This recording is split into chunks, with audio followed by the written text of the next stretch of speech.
So I think the most important thing is just to say it'll come when it comes, and pushing it to come sooner than it's ready is not going to help. I know sometimes the thought of a G-tube is very scary to parents, especially when there's so many other things, and all they're going to have this permanent tube in their stomach. But again, a G-tube sometimes for these patients, while it's somewhat permanent, doesn't mean they have to have it when they're 15 years old. If they're eating well and doing fine, it's kind of something, again, like Jason says, you don't have to force feed them and say, okay, well, we need to go to the hospital, so you're going to eat this bottle. Or even at home, if they're still getting tube feedings and things, it kind of allows them to do it on their own time. When are they ready to start? You can still kind of try little bits.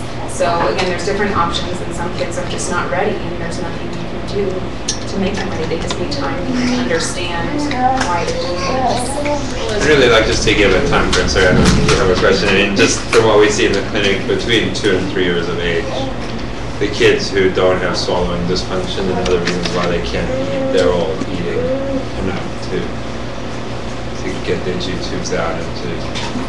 This is more long-term. Is there some sort of feeding clinic in this area for children who have been G-tube fed and just aren't getting the whole concept of I need to put food in my mouth? And there are some out there. G-tubes, we've heard sometimes just withdrawing and feeding, all of a sudden they don't know what hunger is because they've always been full. No, for sure. And sometimes those kids, a few of them know, oh, I'm hungry. What does this feel like? Then it clicks for them. I'm just wondering if you all have like a feeding clinic that you will. I think they have a feeding clinic. So we have 2 different options in Denver. There's a feeding clinic at Children's, some of the Children's Satellite Centers, and then there's a private practitioner who charges a lot of money to do feeding therapy. And it has had some very, very good outcomes. I don't really recommend patients to go there unless they really have swallowing dysfunction and can't swallow. Because we do have some kids, even without CDH, they put food in their mouth and they chew it, but they just can't actually get it to the back of their mouth and swallow it. And so for those kinds of things, we need a little bit more intensive therapy than what Children's provides. Sometimes going to this private practice is a better way. They just have time to see the kids 5 times a week if that's what's needed, whereas a Children's clinic is so busy that it's, once a week is the most that kids can get seen there, and then the families get sent home to work on what you learned kind of today in the clinic, and you have to do a lot of the therapy by yourself. Especially because our daughter is G-tube fed, at what point do you stop doing formula and start doing like some sort of blended diet through the G-tube, or do you get to that point? Does she like anything by mouth or just all the tube? Just taste. Well, I think, and there are risks associated with blenderized foods because again, that's sugar, it's contamination for the tube. Some parents do it as long as they flush and keep things clean. Sometimes that's an option. It would probably be similar to the times that we would normally introduce foods to a baby, not until 6 months, especially if they're at risk for allergies. We usually keep them on like infant formula or breast milk or something of that nature through a year of age, and then we switch it to a big kid formula or a big kid product. Again, there's different products out there. One is kind of like a blenderized, but it's a sterilized product, but it's actually using whole foods. So if that's important to the parents, that's a good option. Again, there's not really any benefits to using whole foods or blenderized foods because it's just going through the tube. And a lot of these formulas meet their nutritional needs. Specific things. Again, if it's for something oral pleasure, of course, we'd encourage, pureed foods and things. But there's not really any huge benefits, and there are associated risks. But again, that means that there are products out there that if you would prefer whole foods given to your infant and it's sterilized, then those are options too. Okay, I have one question. This is sort of longer term.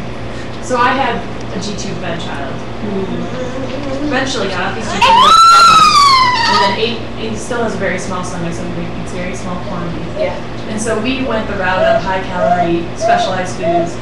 How do you get back away from that now? I mean, he's growing well, and now I want to expand his diet. I mean, he won't touch. There's certain textures of food that he still won't deal with. Certain like lettuce just freaks him out. He can't even touch it. I was gonna say you should let them sometimes if they play or text your Yeah. then they'll Just give them some lettuce. Something, yeah. I'll give some more lettuce. So, yeah. But I mean, how do you work on expanding that from that? I mean, and still keeping the high calorie diet because He likes zombies now. yes. Well, we can sometimes, you know, making the, not that you want them to play with their food or something, but you know, like let's say you want to, I would recommend just one food at a time, a new food at a time. Having very comforting foods, things that they're familiar with, things that they're comfortable with on the plate, and maybe add one new food. Even if they don't eat it, you don't have to force them to eat it, just have it available. Even if they refuse it, sometimes kids need to be introduced to it 20 plus times. Right. So maybe just putting a small amount, okay, well today we're going to try broccoli. Well, You don't have to force it. Or anything, an apple or I'll just sort of, pear.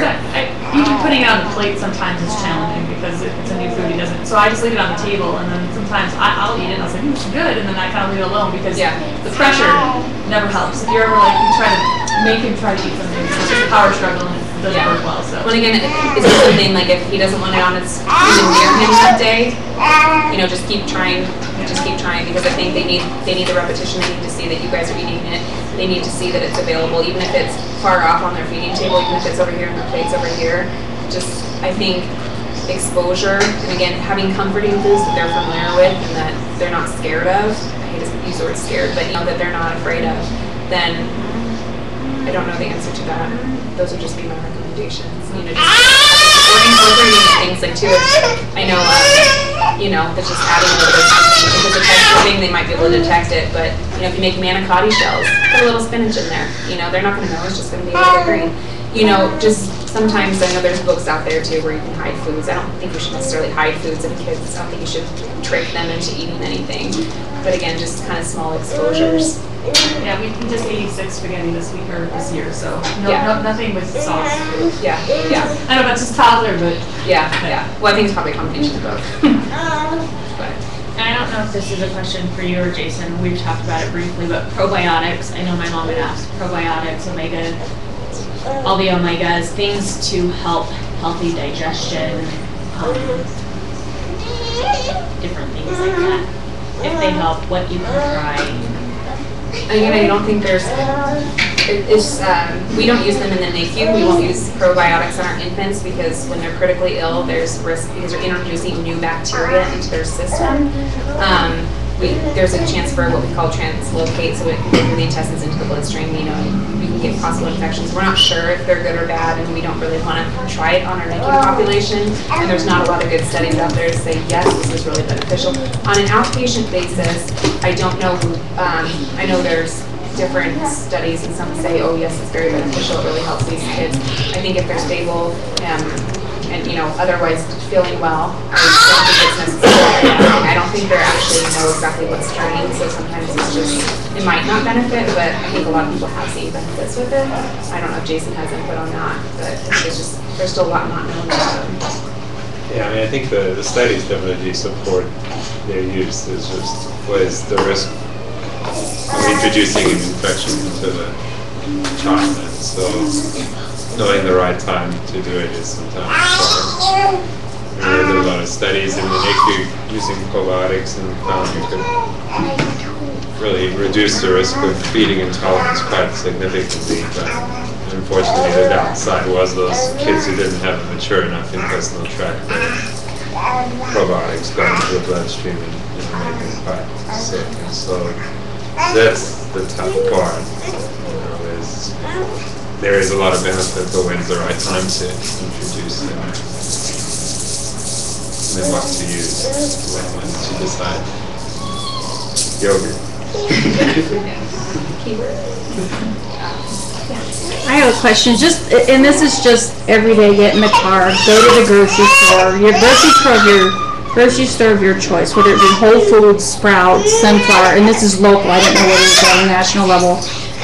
Baby in cart, you're shopping. This is a family change. CDH has now changed the whole how we think in our household. So what can I buy for Abel, for example, as I'm shopping? How can I change my family? We made this change years ago because we have an asthmatic child in our family, and we just took some things out. We took out white sugar. We took out white flour. We increased water. did different exercises that were lung producing for him to promote, him being healthy. So we're in the store, we're buying. What would you suggest as a family change to just incorporate baby steps so that as this child grows, we're growing with him. We've made the decision that this child is always going to be tiny. They're going to always eat smaller portions more frequently. What can I do as a mom? I'm not a doctor, I'm not a nurse, I'm not a dietitian, I'm just a grandma, for example. What can I do? Yeah. I think the thing is that you can't just, even though you do need to cater to the individual's need, you guys have to think of the whole family. You can't keep cooking separate meals for it. So trying to find foods that, let's say you're going to have, spaghetti that night. Try to find, maybe in his you can add, a little bit of extra butter to the noodles, or you can add a little bit of chopped up ground beef or ground turkey to your spaghetti, or, if depending on what the needs of the family are. Or I think you need to find a base and then be able to add to it again. If, let's say, we made like a stew or a soup or something, being able to, provide that same base, but then maybe add a little bit of extra fat to it, whether it's cream, whether it's butter, whether it's extra olive oil. If you're sauteing vegetables and normally use Pam spray or some type of non-stick spray, maybe, do a little batch with, some olive oil in there or something to get calories. I don't know a really good answer to that, because again, he's probably going to have special needs where he's going to continue to need, a little extra supplement that maybe you guys aren't going to drink, but he could have it as a snack or something. Same thing if you guys, have cereal and in the morning, adding or if you're making, if it's a pancake day or something, maybe he gets an extra slab of butter on his pancake. Or, I think it's just going to have to be modifications of the foods that you're already eating. And again, follow up with the dietitian. We can give lists of high calorie foods and ways to incorporate these things into your everyday diet or into snacks or into on the go things, because I think that's a lot of the hard thing too, is people who are on the go. And now, because as a nation we all need to eat healthier as adults and as children, there's a lot of low fat products out there, there's a lot of healthy encouraging things, but then we have this population. You see this lots of cystic fibrosis patients too, because they have really increased calorie needs as well. So again, I don't think you're ever going to be able to get away with completely shopping. Everyone needs the exact same thing, but hopefully you can find something, like some kind of compromise, something in the middle, so that you guys don't, become 400 pounds if you're making him, because he's burning off all of his calories. So I think it's just, modifications, again, extra oil, or, even though it's probably hard to have to make a separate batch of something. The number one thing my CDH parents say that are struggling with the weight gain is, if we could only give our calories to them. I would love that. I think there's a lot of people who donate our calories for Nikki over here. We have a lot of staff who would be very willing to do that. IV, directly. Exactly, unfortunately. Do you guys have any other questions?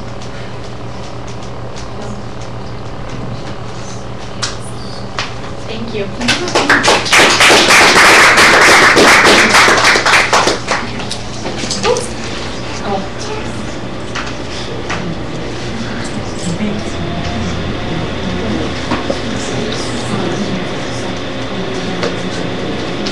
I wanted to thank you all for being here, including the speakers. It was very helpful.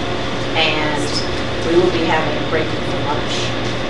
And also I have some information on